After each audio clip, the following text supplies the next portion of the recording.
the beautiful Devon North. Jobs at our village.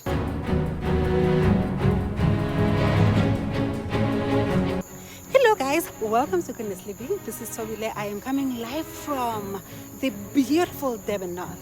So basically today I want to address whether have we created employment, the advantages and disadvantages of creating jobs at our village. Have we really done it, or are we going to do it? So guys, I was just thinking about it. There was a time whereby I thought it's something that I need to address, because I was wondering, I wonder how people at my village are actually living. And then I also thought, are we really creating opportunities for other people, or are we considering creating opportunities for other people? So what draw interest into this topic is the fact that when we have been building at our village, we always look for people that we know, and then sometimes we have used people at the village. But there has been instances whereby the villagers themselves, they will come and say, why are we not using them entirely? So, but for us, yes, we have been using the villagers and in our at different aspects of our project, but we cannot use them entirely because there are instances whereby we would like to use people that we have vetted, people that we trust, people that we know. For an example, I'll tell you an example now. So when we're constructing a fence, we use someone that is not coming from the village. The reason why we use someone that was not coming from the village is simply because that person came as a referral to us, and we were confident that we can use that person, and also that person had a car. So we figured if we get someone with a vehicle, in case there's material shortages, that person can actually assist us in getting the material. That person can be able to use their vehicle to get the material. And also we don't have to deal with the employees, because if it's a contractor, that contractor would be able to bring their own people, and they'll be able to manage their people. Even though we were involved in our project, we've been involved in our project because we also want to be involved in our projects, irrespective whether we are making use of individuals or we are making use of a contractor with its own employees.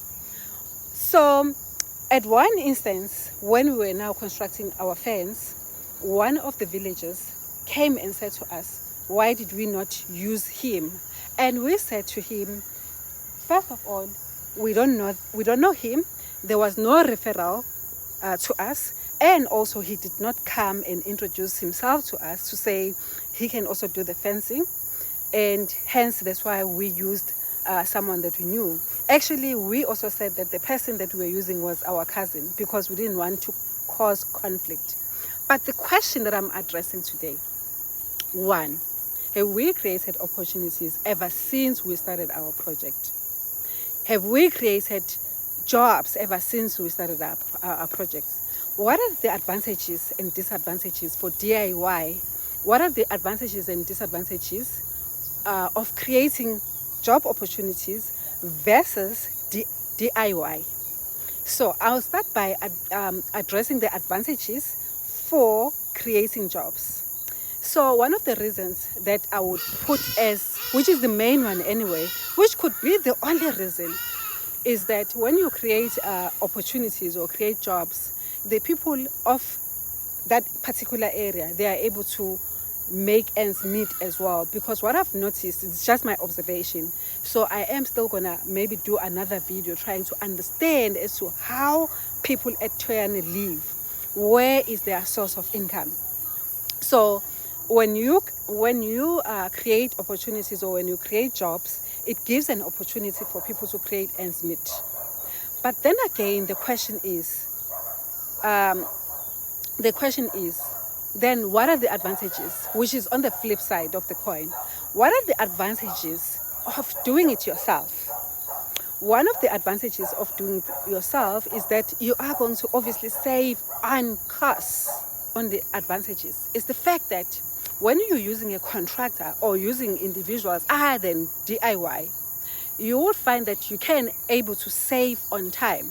Let me jump into the disadvantages of DIY, and also jump into the disadvantages of using other people in your project, using other people to actually do things for you. Number one, if you use other people as a disadvantage in your project, number one, you need to supervise them. I've highlighted that in my introduction. You need to supervise them. That's one. Two, if like you are employing individuals, you're not employing a contractor, so you need to make sure that you are there 24/7, because if you're going to give people an instruction and then you leave them without supervising them, chances are they may not do what you expect them to do. And another thing which could be a disadvantage when you are making use of individuals and not making use of a contractor is the fact that, as a disadvantage now, it's the fact that you need to train these people if it's not people that already know what they need to do. So hence that is why that then it is very important that even if you are using individuals, that you need to use individuals that have some kind of a skill. And that skill, you have actually tested it, you have actually checked it, and you are fine and are okay with it.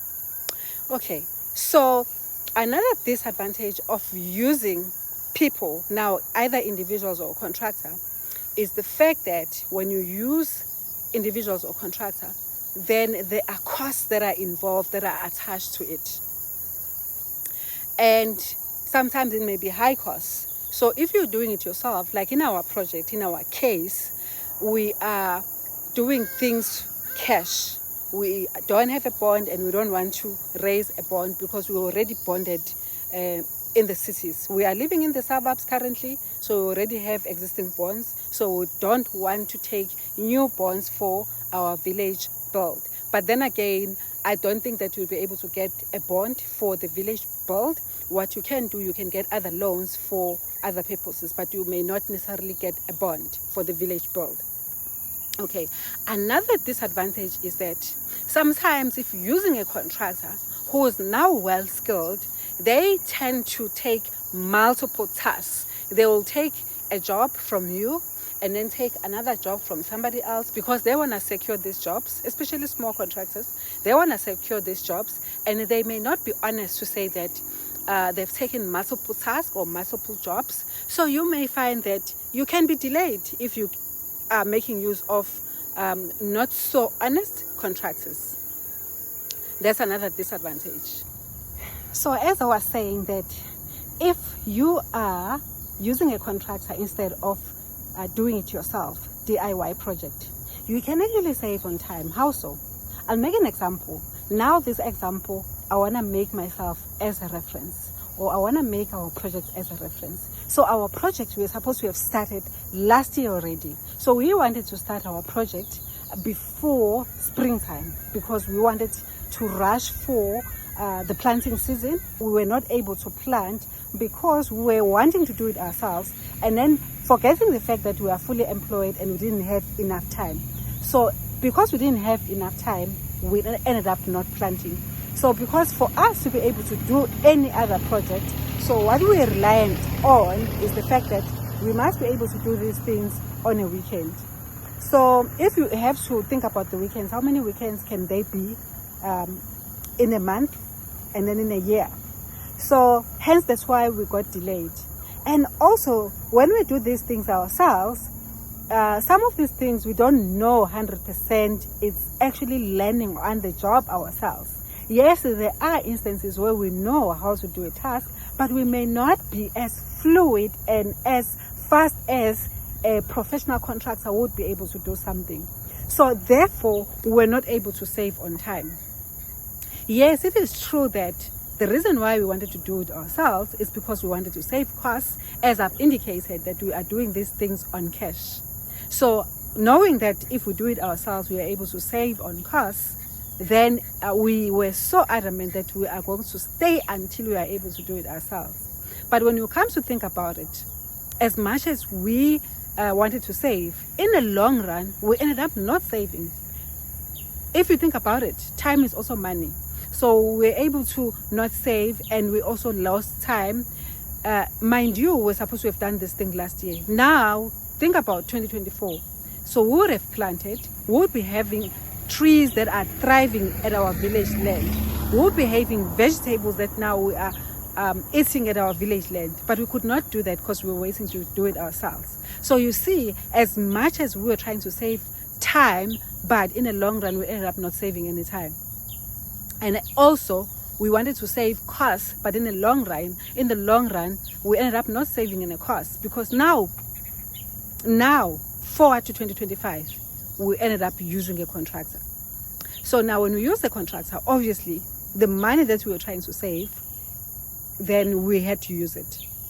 But someone that understands finance, they will talk about cash flow to say, yes, we may not have save on costs, but we managed to save cash flow, because obviously you need to have money for your upkeep. If you are in a business, you also, any business or entity there, it needs cash flow as well. So we may not have saved costs, but we are able to save on cash flow for that period. Hence, that's why we had to defer using the funds during that period, even though we lost time, but we were able to save on a cash flow, put it that way, basically. So to allow us to be fluid during that period. And another thing that I don't know what I've highlighted at the beginning of this video, but another thing that we thought about, we just said that the question was, are we able to create opportunities? Are we able to create jobs? Have we created jobs?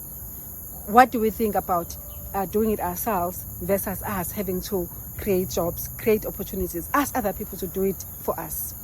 Yes, for me, I believe that we need to create opportunities if we have been blessed by God to be able to do so. But mind you, as I've said, we are doing this cash with our employment money, because we're currently not getting any funds from somewhere else. So we're just getting funds from our employment and then putting aside to be able to do our projects. So then it may end up taking longer than we would have liked for it to take. So yes, we'll be able to create opportunities when the funds are available, or when those opportunities come, we'll be able to create those opportunities. But we'll still basically combine strategies where there are certain activities that we'll do ourselves, and also there are other activities that we'll use other people. Another strategy that we want to employ, or that we have actually employed previously in our village land, or at our village land, is that even if we come with the trusted suppliers or vendors that we like, or people that we like to do things for us at our village land, we will always leave an allowance to be able to actually employ or make use of people at our village, so that we create opportunities for the villagers as well. It actually enhances community relationships, and then people start trusting you, because obviously you coming to a community as an outsider and you are new at this area, and then you're still trying to understand the culture and everything else. So we have actually seen this working. As I've indicated, when we were creating Access Road, we made use of the local people to be able to do the excavation. So we've actually used local people in a number of instances ever since we started building at our village land. Yes, then to answer and conclude on this topic, we are going to create opportunities as we have created opportunities, but true also, we'll also do things ourselves, because where there are instances where we need to save costs, then we'll need to save costs. And at the same time, if we don't even have available funds to be able to do things, to be able to hire other people, then we'll do it ourselves, so long as we know how to do it. Or better yet, if we don't know how to do it, then we'll have to wait until we are able to do it. Or better yet, wait until we are able to have enough funds to be able to pay those people to be able to do those kind of things. So in two instances, there are advantages and disadvantages. In conclusion and in summary, using local people Basically, you are able to create opportunities, or creating opportunities or creating jobs, then people are able to make ends meet. And then at the same time, if we do it ourselves, then we are able to save costs. I think those are the primary advantages for either using other people, or creating opportunities, or doing it yourself. Yes, if you have not subscribed to this channel, consider subscribing.